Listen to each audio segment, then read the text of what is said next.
We have decided that nothing is too big for us. Generally, Michelle will be training for 2 to 3 episodes at once. We'll be in production for 1 or 2, and then we'll be in post for 2 to 3. That man is Garrett Kennell, the Chief Creative Officer for and husband to Michelle Khare. Garrett has been working on the channel since Michelle's very first video all the way back in 2016. On day 1, when we released the Why I Left BuzzFeed episode, Michelle went from 0 to, I believe, 400,000 subscribers. Since that first video, their channel has grown nearly 5 million subscribers and done over 740 million views, while being one of the most intense and complicated productions YouTube has ever seen. Their secret? They have a process for everything. And in this episode, Garrett breaks some of them down, like brainstorming. So the idea is that there are these 6 hats of thinking, and each hat represents a different aspect of thinking. Decision making. We now not only have a green light meeting in our pre-pro, but we now have a yellow light meeting. Before we can green light anything, it has to check all of these boxes. And how you can start to make bigger, better videos at any scale. I hate being the broken record and just saying, like, you know, go out and make the video, but like genuinely, you can get to any point by just showing other people how you tell stories. And if they like how you tell stories, they're gonna wanna tell the story with you. At least that's our mentality. Thank you to Spotify for sponsoring this video.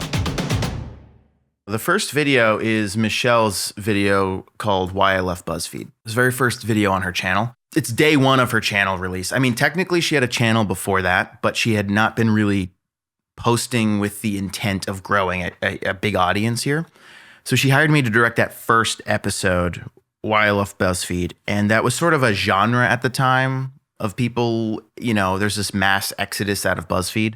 And there was this genre of people sitting at camera talking and explaining their job and sort of spilling the tea, if you will, on BuzzFeed. Michelle didn't have any tea. She loved her time there. She just wanted to make something.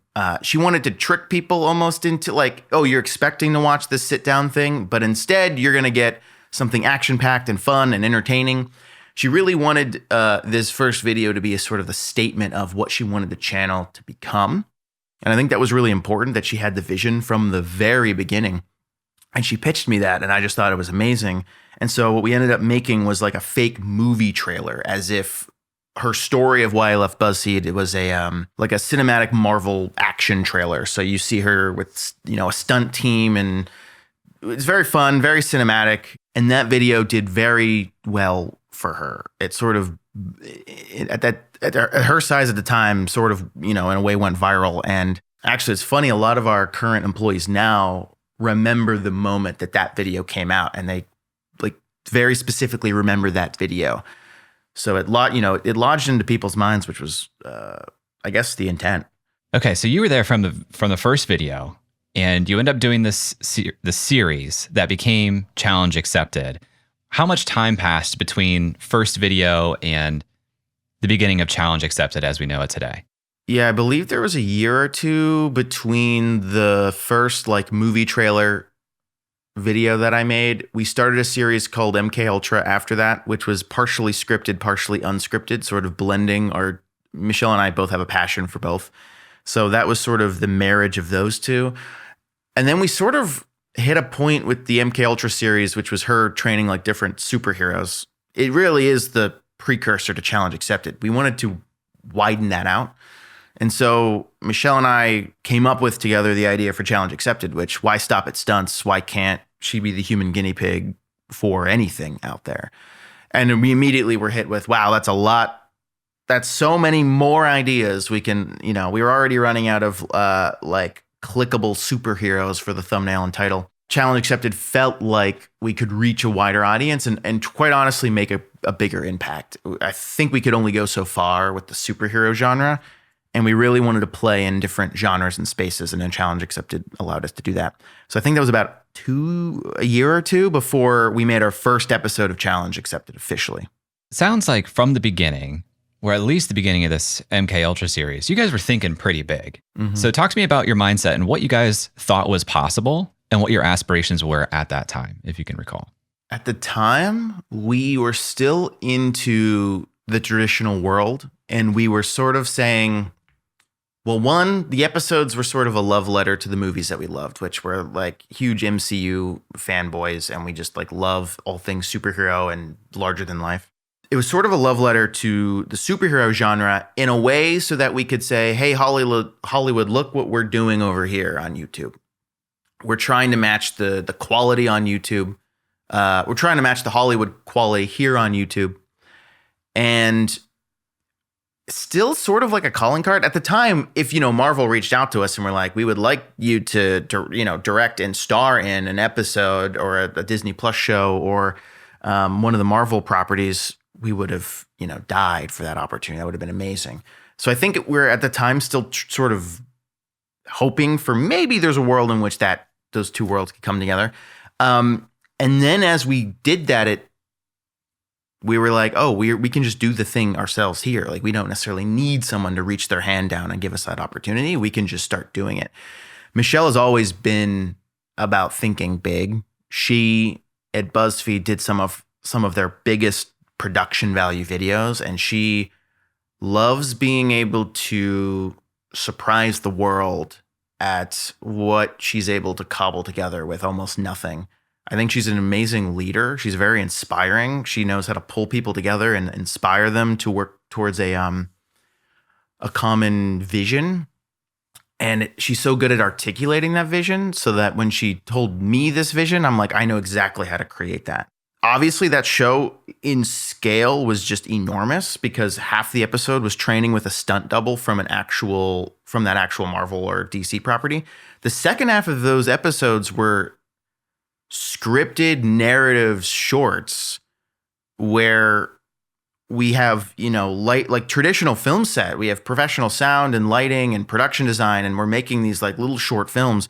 And those were really expensive at the beginning. And we were just pouring any AdSense dollars that we got back into those episodes because they were fun to make. Like, I wasn't getting paid for those first few because I didn't want to. I just wanted to make the coolest thing possible at that time. And it just started working. Are you able to recall what really expensive at the time was? Yeah, I would say, oh man, an episode of MK Ultra with all the crew. Like, Michelle is very one of my favorite qualities of her is she's so adamant about crew and talent being credited and paid appropriately that if she didn't have money to pay a crew member their full rate that they were asking for at the time, then in her eyes, she doesn't have enough money to make the project as a whole and won't pursue it. With the exception of people like me, who was like intentionally like giving my pay to the betterment of the production. But we didn't expect that of anybody else. At the time, I want to say like $5,000 to $10,000 probably was like, how are we going to make this back? That was a lot of, I don't 100% know that, but I think it was around 5 to 10K on that. When you think about competing with the production quality of one of these Marvel cinematic type pieces, it just sounds like such a big vision that I think people get in their own head about how could I ever? And you've mentioned a couple of things. You mentioned cost, sure. You've also mentioned that you guys have a crew that you bring on. So what is the scale of the crew for one of these videos that you were doing early on? I would say it's definitely like a skeleton crew micro version of what we do now. It's a lot of the same core people. It's the same DP, that we've worked with since the beginning, who was my roommate in college. A lot of the same crew. I want to say like 5 to 6 people probably were pulling those episodes off, and we were all just wearing a bunch of hats, doing a bunch of different jobs. But most importantly, we were all just making something that we believed in and thought was just really fun to make. It felt like the energy of where kids, again, in the backyard with a camera running around, just pointing and shooting and saying, look at this cool thing that we're able to make if we pull our skills together. And how long was a timeline for a video at the time?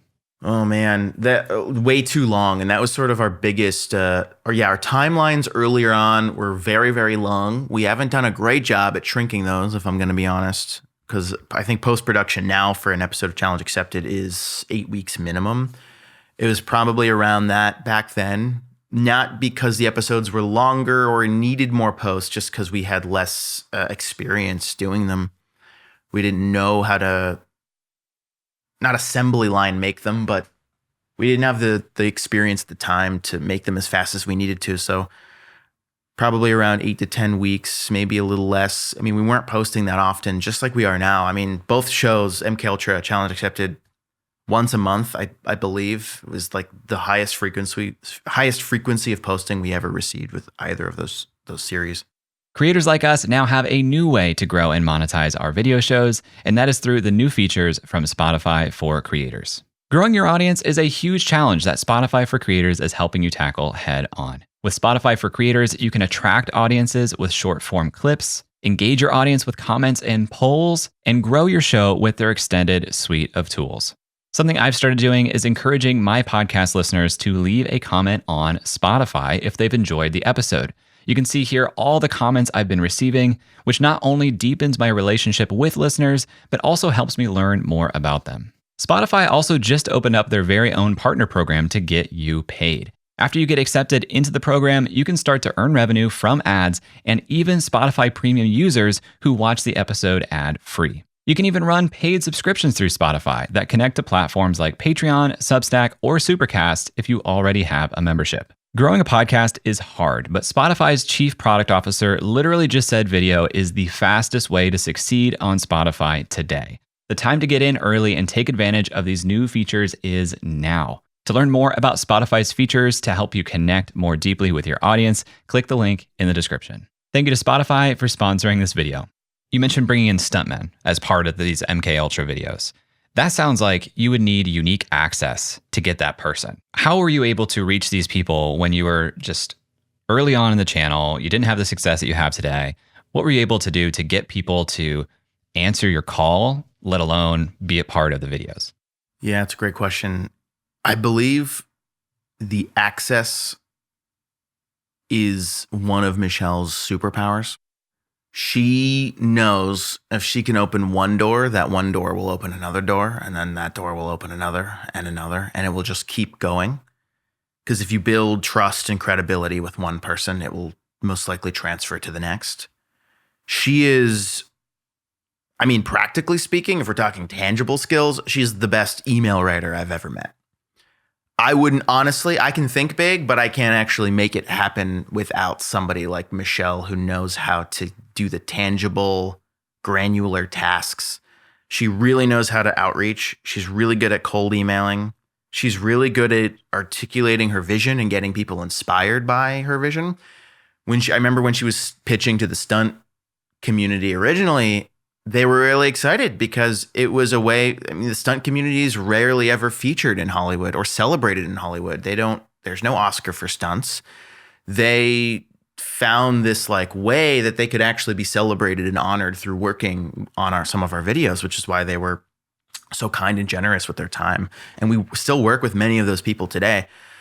Steve Brown, who was somebody we worked with on that old original series, is someone who was Michelle's stunt instructor for the Escaping Houdini's Deadliest Trick Challenge Accepted episode. And so we've been working with some of these same people for a decade now, which has been really amazing. Michelle and I follow this. I don't know if you've ever heard of this. I'm looking up the name so I don't butcher this. Bono's 6 Thinking Hats. Have you ever heard of this? I've never heard of this. I'm very interested. Okay. So I learned about this in therapy and it's great. So I have a little graphic I'm referencing if I'm looking down. That's why I'll try to do it without it. So the idea is that there is these 6 hats of thinking, and each hat represents a different aspect of thinking. And the goal here is to allow yourself time to wear each hat and let yourself flow in that hat before moving to the next one. This is a great way to stop yourself from getting in your head, like you were mentioning earlier, and stopping an idea before it has the chance to really grow. So the 6 thinking hats, they're listed by colors. So there's a white hat, a blue hat, yellow, red, green, and black hat. Now, the hat that you sort of alluded to is called the black hat. The black hat is criticism and skepticism. That's the hat that you wear when you want to shoot ideas down and give critical reasons for why something won't work. Now, this is a great, important hat to wear because it stops you from doing something naive. It makes you look at critically, where will this go wrong? And allows you to sort of fix those problems ahead of time. I am one of my biggest flaws as a creative is when I brainstorm, I am always wearing the black hat. And that's really bad for brainstorming because I shut ideas down before they really have a chance to grow. Now, I do this because I have a lot of experience with brainstorming and I think, oh, I already know how that's going to pan out. But sometimes I'm wrong and I really do need to allow myself to wear the other hats.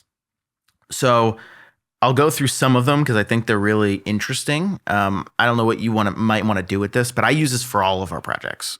I love this because already to this point, I think most people wear the black hat most of the time, and that is where they stop. They say there is a reason to believe this is not feasible, and so let's not even try to overcome the problem I just brought up, but let me point out the problem as a reason not to try. Exactly. So the yellow hat is all about sunshine and positivity. It is optimism and possibility. Everything that could happen if you go down this path, which is a wonderful hat to wear when you're thinking big and brainstorming. And Michelle's very, very good at the yellow hat. And this is sort of where we sort of combine our powers here. The green hat is creativity and surprise and like things that allow us to express ourselves creatively. So the green hat is useful for those reasons. Like, what could we say with this piece? The red hat is reflection and feeling and gut. So how does this make me feel in my gut to do an episode on this topic? Or something feels off about this, or, you know, I just have a really good feeling about this one. And then the white hat is about data and facts. Like, what are the facts with no emotion, no critical thinking? Like, this will cost this amount of money. This idea will inspire this group of people. It costs this much to do X thing. It will be this hard. This is how we would reach out to this person. Just facts. And then there's the blue hat, which is the management of process. So it's like systems, mechanics, processes to solve, like how do we actually put a system in place to arrive at what we want? And the goal is to wear all of these hats evenly throughout the process to get a full picture of what it is that you're going after. And so Michelle and I have been working towards wearing the green and yellow hats first, thinking big, not allowing any criticism, anything to come in. And you try to hold off on the black hat as long as possible. That's what we've been working towards. I watched the Secret Service video last night, and at the beginning of the video, she says, "We have been emailing the Secret Service for 9 months and have not gotten a response." And then she went back to a contact she already had who made an intro. Yep. And I call that out explicitly because I think a lot of people would have given up month 2, you know? So, you know, earlier you said Michelle is great at writing emails.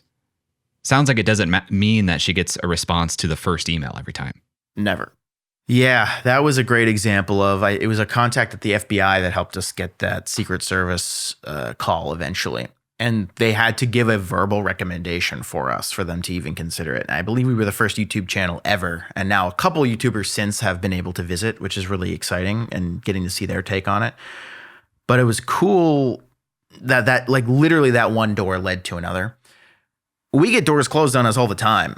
We've worked with NASA before, but we just tried to make another one with NASA and we got the door closed on us. So like nothing is guaranteed. To be fair, I understand why we're trying to, they've built like a simulation of what their Mars colony is going to look like in the future. And we're trying to have Michelle and a group of creators live in their Mars colony sim for like a week. And they were like, oh, man, it's going to cost too much money to like sterilize it and to make it work for the actual astronauts. Anyway, so we're trying to figure that out, but it's not guaranteed, but we're still trying. Another good example of this is our Butler episode, our Butler Academy episode, one of the best performing on the channel of all time. It was a passion episode of mine. We didn't think it was going to perform well. It's a video that I was like, I just want to make. Once I learned that it exists, I was like so obsessed with telling that story because I thought it was so interesting. What it means to be the people that like want to dedicate their lives to hospitality and serving others. And like, it's super interesting to me. And alongside that episode, there's also a nanny school in England. I'm talking like Mary Poppins nanny. And they are the nannies that serve children of the royal families in England. So not only do they learn all the things they learn at Butler Academy, they also learn self-defense, like how to shoot, and they learn stunt driving in case they're pursued by someone trying to kidnap a royal child. Wow. We've been wanting to make this episode for years. So the Butler episode we came up with, it took us, I believe, 2 years to finally make it. And then it took us a year before we released it because we were struggling with the edit for so long. We've been trying to get this nanny school since we were trying to get the Butler school. So I think we're on year 4 now. We're still emailing them and they keep saying no. They keep saying, well, we have a contract with another streamer, so we can't let you guys in yet. And the second they say no, Michelle sets a calendar reminder and says, in 3 months, reach out again. And she is persistent with that. And I swear to you, we're going to get that episode someday because I think nanny school would be so amazing. But I think that's a great example of she's relentless and she's not afraid to keep asking. Now, if someone's like, absolutely not, stop reaching out to us, that's a different story. But she finds a way and she never stops trying, which is sort of the theme of the Taekwondo episode. That's her mentality. And someday, hopefully that nanny school will say yes. As you've grown, you've gotten more credibility, which gives you more access. Plus, you've built these relationships over time. You've got more resources, so you can think bigger. I would imagine you've also gotten more opportunities and time pressure in some way. So do you find that you have an easier time thinking bigger now, or has it gotten harder? I think we have decided that nothing is too big for us, at least in the brainstorming process. We will always put that black hat on and we will stop ourselves if it's a little too crazy. I mean, our brainstorms are crazy when we sit to brainstorm episodes. Like we have a list of our 10 like white whale episodes. Like these are the big episodes that like would require an insane budget. It's probably very dangerous. We'd have to hire a bunch of safety teams to figure this out. Like we're talking, like Michelle's trying to figure out how to go full evil Knievel and like motorcycle ramp jump like a line of buses. We probably shouldn't do that, but it doesn't mean we didn't think about it. And we've had an entire meeting with a stunt team to figure it out just to see if it was possible. And I think that's good because a lot of times we'll take that time to just let ourselves go there and see, okay, what would it take to actually make that? And though we might not always do the original idea, we will learn something new and exciting that will inspire another idea that does end up happening. A long time ago, we wanted to, like Michelle's always wanted to do a martial art. And she's never been able to figure out how to do a martial arts video. And this is sort of a recent upload where Michelle trains to try to get a black belt in Taekwondo in 90 days is sort of an example of this, where our original idea for it is we would fly to Korea and she'd have a master for like 3 months and for longer than 3 months, sorry. If we fly to Korea, she would have 3 to 6 months to train. Still not enough to get a black belt, but like full dedication into the thing. And we just realized that wasn't feasible with her schedule and with the cost of going to Korea and flying a whole team out for that period of time. And so it forced us, the black hat sort of forced us to brainstorm us into a format and a structure that actually ended up working for the episode. So it's still worth going there and thinking those ideas because it often will arrive you at a even better conclusion. I want to understand more on the operations and logistics side of how you guys run the company, I guess, because you have these videos that have up to 8 weeks of post-production. You have the training on the front end of these videos, which is weeks, if not months. I would imagine you guys produce more than one video, like in parallel. Generally, Michelle will be training for 2 to 3 episodes at once. We'll be in production for 1 or 2, and then we'll be in post for 2 to 3. It really depends on the time of year. At this very moment in time, she's training for 3 episodes. We're in post for 1, and we're about to go into production for 2 in the next 2 weeks. So it's all staggered. It's very confusing. I think the best example I have of this is I very vividly remember in like season 3 of Challenge Accepted, she's we're doing our NASA episode, and she's in a fighter pilot jet, and she is flying and doing barrel rolls in a fighter jet, and she lands. She immediately throws up, and an hour later, she drives from the airport, the air hangar, to her ballet lesson and does 2 hours of ballet because she was also training for her ballet episode at the same time.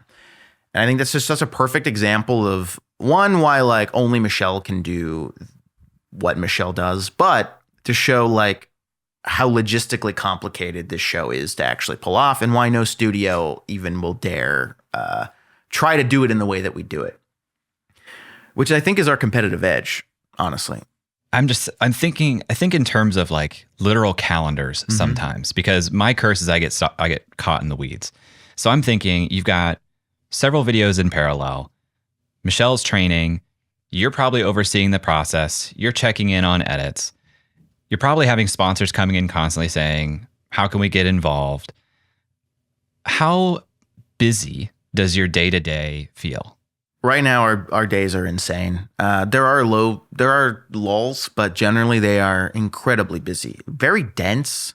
Like today, I'm going to be in post-production for 2 episodes, our Formula One episode and our courtroom episode. We're finally doing like a law episode. And I'm going to be bouncing between 2 edits simultaneously while also making decisions for a shoot that's coming up next week and being constantly pulled out to because I direct on set, in pre-pro and in post. So my brain is sort of stretched in all these different directions. And I do all that so Michelle can just focus on the training. Like Michelle will have an initial vision for an episode and then pitch it. And then it's my job to take that and then make sure it gets translated and communicated to all different departments throughout the process. But it is a whirlwind to be, it feels like whiplash being brought from one project to the next and being like, okay, now we're in the Formula One episode. This is the theme. This is the lesson Michelle learned. This is the message we're trying to get to people. And then suddenly I'm yanked out and I'm thinking about the US justice system and the intricacies of that and the messaging we want to give in that episode.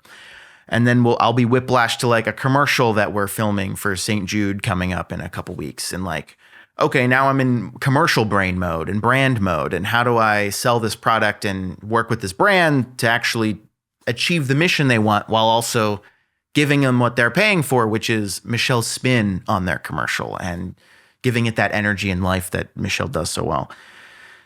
So our days are dense, and it is crazy being whipped back and forth into these different trains of thought. Do you think she feels the same way in terms of whiplash, or is she fairly focused? I mean, obviously the idea of going from like jet to ballet, that seems like whiplash. But is she shielded to mostly like prep and on-camera work at this point? Problem is she's too good of a producer. Like, I don't think many people know this, but she is we have producers now that help us who are amazing. But Michelle, one of her superpower is being a incredible producer.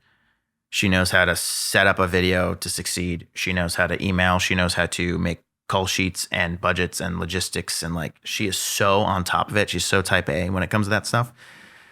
And she can't help herself. We have some of the best producers we've ever worked with, and she still can't help getting into the weeds and like, what if we tweak this here and tweak this there? And I think she loves it. It's not because she has to, it's because she wants to. She loves being involved in it. And I think it makes the videos better. She definitely feels the whiplash between there was a day, like for example, boxing happened like over a year ago, and she's still training because she loves it. So during our Taekwondo episode, she was doing 1 hour to 2 hours a day of Taekwondo and then still driving another 40 minutes to do another hour of boxing training for no reason other than she just loves it. But then she'll come back to the office and she'll spend the rest of the day in emails, like focused and dialed in, making sure all these cogs are moving correctly. So with all this chaos and everything happening all at once, what drives the pace? What keeps things moving forward at the pace that you're going, and not say like, let's just slow the process down so things feel a little bit easier? Michelle and I are like, one of the things we're pretty proud of this last couple of years is our work-life balance. So the 9 to 5 is super dense and chaotic. And then right after that, we're off the brakes or we're on the brakes, and we actually have a moment to rest and reset. Doesn't always go that perfectly, as I just explained it, but we try really hard to stay with that. And that has been very helpful in the sustainability of this whole thing.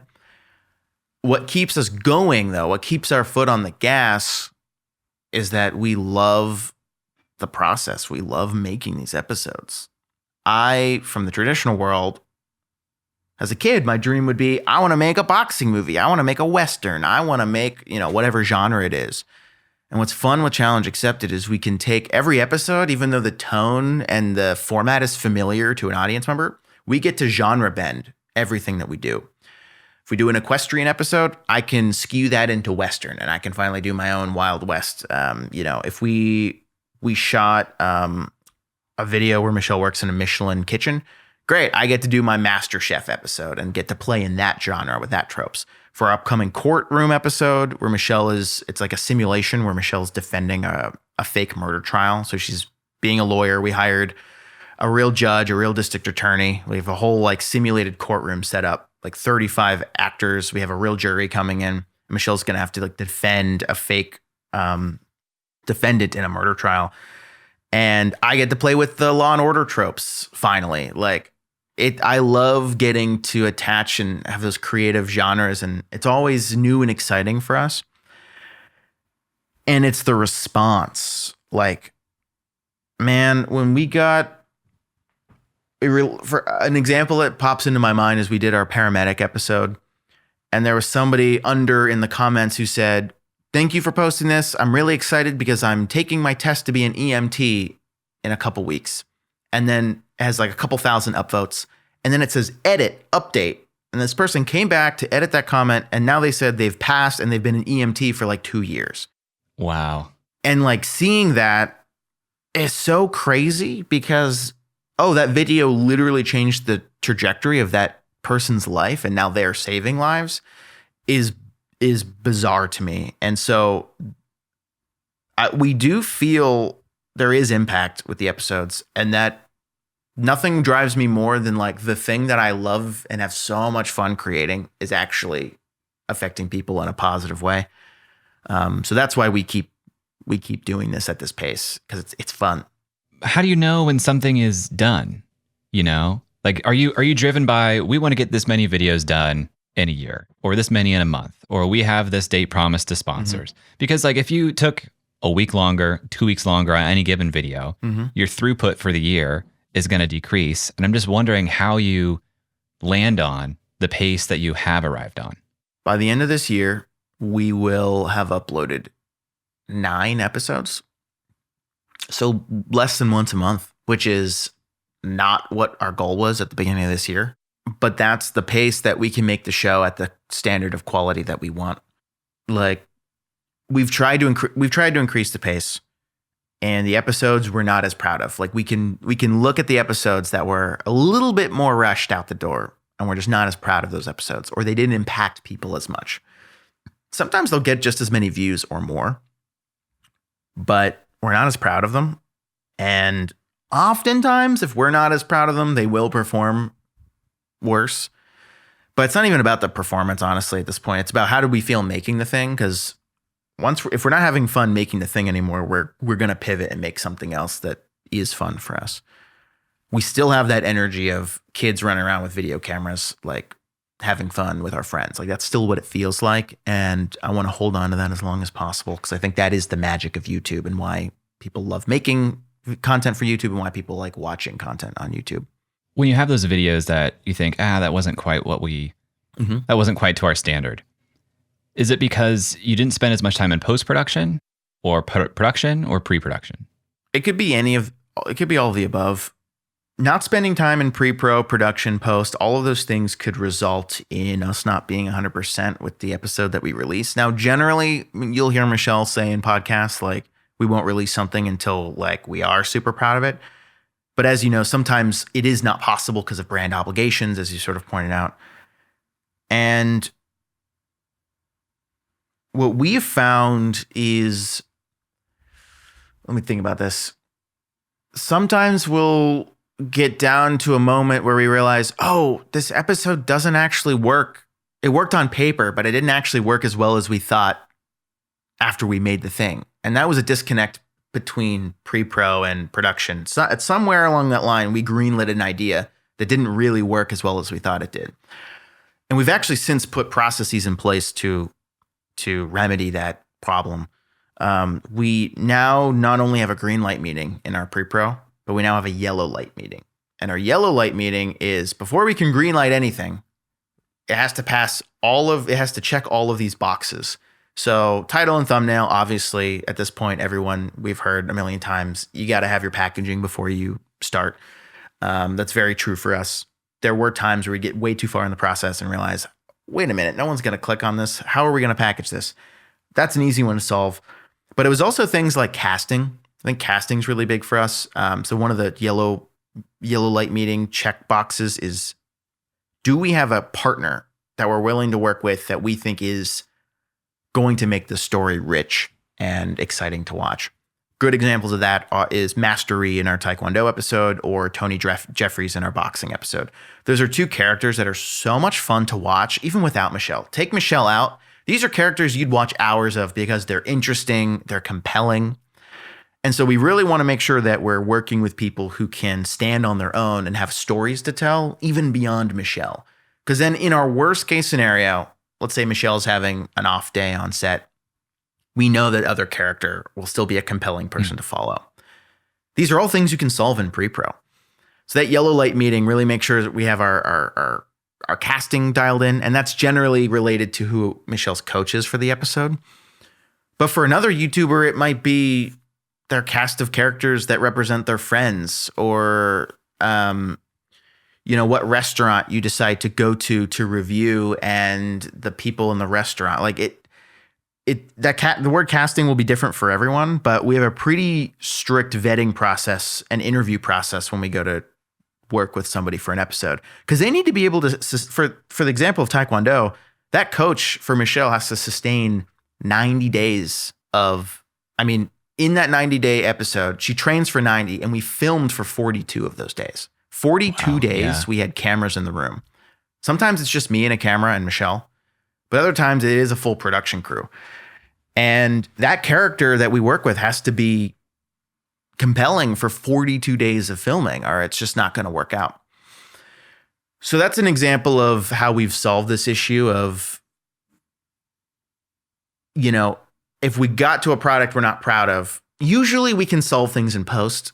Sometimes we can solve things with reshoots, and not specifically reshooting a scene that's already happened, but more of shooting additional footage. I think Taekwondo is a good example of, spoiler alert, at the end of the episode, Michelle does not break her brick in her final black belt test, therefore not earning her black belt. And it is a huge episode of failure for her in that she doesn't achieve the things she set out to, which is not always common in our episodes. But that's what happened. So that's the story.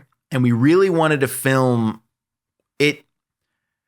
It wasn't satisfying, not because she didn't get it, but it felt like we didn't have the full story in that moment. That failure can be compelling, but that scene alone wasn't compelling.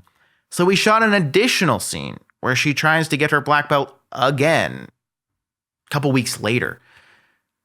And she fails a second time at getting her black belt and still doesn't get it. However, that additional scene that we filmed, what it did for the story was showing that Michelle was willing to keep trying again until she gets it. It wasn't about getting it or not. It was about showing that she's the story point we were trying to say. She's willing to keep trying. And that's the beauty of Taekwondo, is you can always keep trying to better yourself.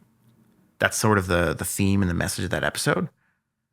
And so that's an example of, even though the scene on paper seems somewhat similar to the scene that initially happened, shooting that extra scene a few weeks later really helped round out the message and make the theme feel more full circle and gave a lot more weight to it. So that's another example of like how we have learned to solve the problem of, oh, it's not 100% working. Where can we tweak this? And that can happen at all stages of production. I've heard you mention brainstorming session, green light session, yellow light session. we have training sessions, we have other filming sessions. When you look at your calendar week to week, how many of these things are like standing, we do this thing on this day every week or every month at this time, versus as needed, we're putting something on the calendar for the people that need to be there? Our days are pretty scheduled. Monday morning every week we have a all hands like Monday morning kickoff where all of the employees in the company, we have 6 full time, so everyone comes, we're all in person, we all sit down and we talk about what's going to happen for the week, what's everyone working on, what are our big wins for each individual person that week, like where did everyone shine. And it's very exciting to see like what things people mention about each other and what qualities things stood out. After the Monday morning kickoff meeting, we always have a scheduled development meeting. And that is like a 3 to 4 hour meeting where we go through every single project that the company is working on, from pre-production to production to post-production, and then to brainstorm and new ideas. It's called the fun zone or the idea zone. When we get to that point, that means we've completed all the tasks for all the other episodes. And now we're just talking about new ideas that we will then filter into this system. And that's like a 3 to 4 hour meeting. And it is Nick, our head of operations and senior producer. It's Michelle, it's myself, and our executive assistant. And we sit there for the 3 hours and basically go down the list, project by project, list out everything that still needs to be done for it and how we're going to solve it. And then the rest of the week is all of us separately going out to solve those tasks that we've laid out. When I'm not in those meetings on Monday, I am sitting in post, overseeing the edits. Usually we're always editing 2 episodes simultaneously. We have 2 editors, both named Ryan. They're both God tier. I don't know how we got so lucky to work with these guys. They're responsible for so much of the incredible storytelling that you see in these episodes. And they're both editing an episode simultaneously. So they each take their own generally. Like 1 episode for one Ryan, 1 episode for the other, and they'll like switch off. And when I'm not in post and we have a production, I will get pulled out from post to be deployed on set to shoot. And so they're pretty autonomous at this point where they can make creative choices and decisions, and because they really understand the vision of the show. And did I answer the question? Yeah. Yeah. Okay. I'm literally trying to get like as much insight into how this thing operates, because there's so many moving parts. Mm-hmm. And it's like it's so far on the end of the spectrum of logistically and operationally complex, or at least it would seem to me from the outside, that it's impressive that it continues to run. And I wondered how much of it is routine and like scheduled as is, or how much is kind of ad hoc. And it sounds like there's a lot of both. There's definitely a lot of both. Like I'm looking at I'm pulling up the calendar right now, and like every minute of Michelle's this whole week is completely booked. But like, what would happen if a shoot randomly had to be dropped in? Like we have people on our team, very, very talented people who will then take Michelle's schedule and figure out how to slot that in and move things around so that she can. Something Michelle refuses to do is not do something that she's agreed to. So once she said she'll do it, she'll find a way to do it, and she will move anything around to make sure that it will happen. But I'm just like looking through the schedule and like all the Monday morning meetings. I can see what everyone in the company is doing at what time. All these different cogs are sort of operating in their own world, and they're all working to make this whole thing happen. So we're doing our best. It doesn't always work, but when it does, it's very satisfying. When you have a video that turns out the necessary budget for this is larger than our typical video, mm-hmm. Do you pitch specific packages to sponsors and say, this is a video we're doing, we think you're a great sponsor for this? Or do you vet sponsors and then try to match them to a video that's in your pipeline? It's a mix of both. We have this list of our white whale episodes, which I mentioned earlier. Those are the episodes that we cannot make without help. We don't want to take outside investment money. Everything we make is money made from the channel, mostly AdSense. Our goal is to make these white whale episodes because those are like our dream creative episodes. Those we will go to brands and say, here's a thumbnail we've mocked up. Here's the idea. We know it's going to perform well. It's data backed based on all these other episodes we've done. And about once a year, we'll get one of those bought, essentially. this year was our Taekwondo episode that Dove bit when they saw the episode when it was pitched to them. The year prior, I'm trying to think what the big, I don't recall what the one last year was. This upcoming year, we just sold another of our White Whale episodes, which is really exciting. So now we're able to like see that video in a different, I mean, going back to the theme of thinking big, it allows us to take that episode and think big again on it and open ourselves back up. Oh, now that we have budget for this episode, we know how much we can take home from this. We know we can think a little bigger and maybe inflate it a bit more than what we thought now that it's been actually bought, which is really exciting. The other side of this is the brands coming to us and saying, how many episodes, what episodes do you have to slot me into? Now we only release, 9 to 10 a year. So there's a scarcity model or a scarcity mindset there, which I think is surprisingly helpful to us, because if a brand wants to be in Challenge Accepted, they only have 9 to 10 chances. And a lot of those are already pre-bought before the year begins. So I think Houdini is a good example of, that one was funny because brands didn't want to sponsor Houdini because they were like, but what if Michelle actually, dies or gets hurt? Actually, it was really funny. We reached out to Liquid Death originally to sponsor that episode because we thought it would be really funny to fill the tank with Liquid Death. Wow. They declined, which is shocking because it's like so on brand for their marketing. Their loss. We did eventually find a sponsor for it. We got to work with SoFi on our Houdini episode. It was perfect. They were great. It worked out really well, but that's an example of a brand coming to us and asking, what slate do you have available? And then we sort of look at what we have and what would make the most sense for that deal. How long are those timelines of those conversations? Like if you're getting a brand to bid on a White Whale episode, are these conversations that have been years in the making, months in the making? Some of them can be years in the making. Generally, if it's a White Whale episode, it's something we've come up with or had for a year or so now. And from the time they buy the episode to the time where the video comes out could be 8 to 12 months. Taekwondo came out, I believe, 10 months after it was originally bought by the brand, essentially, which is, I love that timeline. It gives us time to really integrate the brand in a way that's meaningful. Their whole messaging for their campaign was promoting women in sports. In sports spaces that they don't generally feel welcomed or comfortable. And it was great because Taekwondo is a very male-dominated sport and martial art, and it worked really well with the theme that we were sort of exploring. And because it was so early on, we actually had time to integrate it into the story and the video better, which I think was a better product for everybody. Now, the brands that come to us and say, what videos do you have? Where could we slot in? I would say about a month to 2 months, maybe 3. Generally, if we slot them into an episode that's already been shot, it's probably a month and a half. That's way easier for us.